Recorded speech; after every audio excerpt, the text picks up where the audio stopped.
Quizás estemos yendo demasiado, viajando en todos los programas a París, ¿se dieron cuenta? Pero, ¿qué pasa? Hay cosas muy atractivas.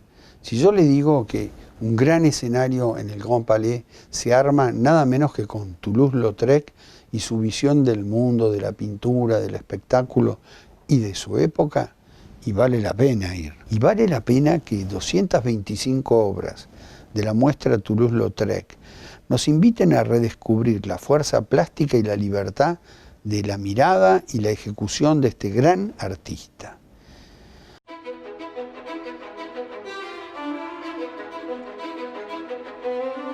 Toulouse-Lautrec résolument moderne annonce la couleur dès son sous-titre.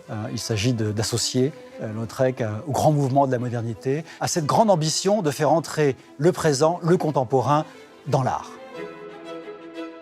Le parti pris de l'exposition Toulouse-Lautrec consiste à élargir le regard sur l'œuvre, à montrer comment l'artiste s'empare de la vie quotidienne moderne, comment il traite ce sujet en éliminant la perspective picturale traditionnelle pour se concentrer sur une expression plastique renouvelée qui permet de capter la notion de temps, la vitesse et la dynamique du mouvement. L'exposition de 1991 avait choisi de privilégier le peintre de mœurs. Nous avons pris un parti très différent. Il s'agit de revenir au créateur de forme, à son ambition, à la réputation qu'il a acquise assez vite et qu'il a cherché finalement à entretenir jusqu'à sa mort.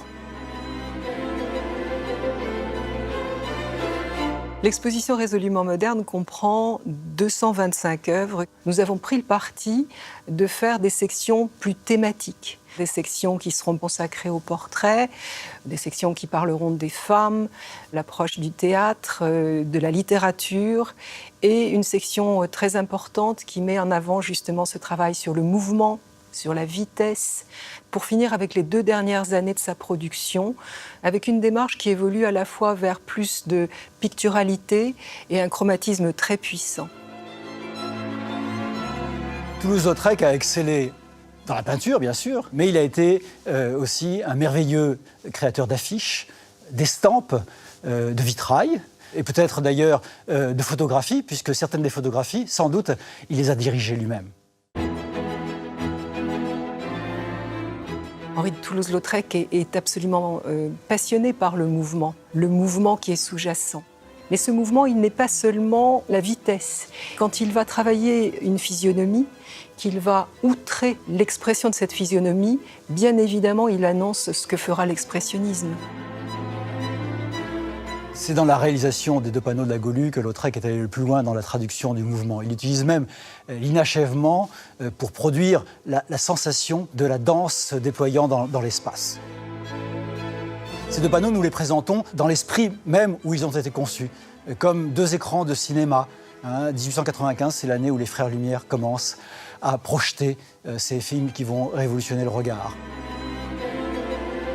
Le regard qu'il porte sur les femmes est de toute façon un regard très souvent tendre, quand bien même effectivement il va pour certaines actrices ou pour certaines chanteuses exacerber l'expressivité de leur jeu ou de leur mimique, il reste totalement respectueux de la femme. Je crois que la meilleure preuve de cette approche, c'est celle qu'il nous donne dans la série Elles au pluriel, qui représente des femmes de maison close à chaque heure du jour. En fait, ce qu'il cherche, c'est derrière le masque social, la réalité de l'individu.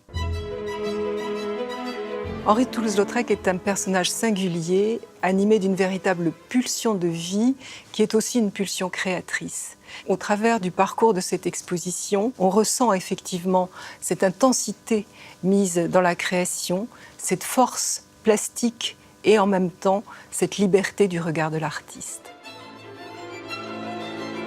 Il y a, dans les derniers moments de sa vie, une sorte de dernière effervescence, comme s'il avait voulu prouver que malgré la maladie, malgré l'alcool, eh bien, il était encore capable d'inventer et de se réinventer. Ce qui me frappe dans l'œuvre de Lautrec, c'est sa capacité à dire le réel dans toute sa force, à montrer la vie de façon explosive. Il est peut-être le seul à être parvenu à ce degré de vitalité et d'humanité dans la peinture.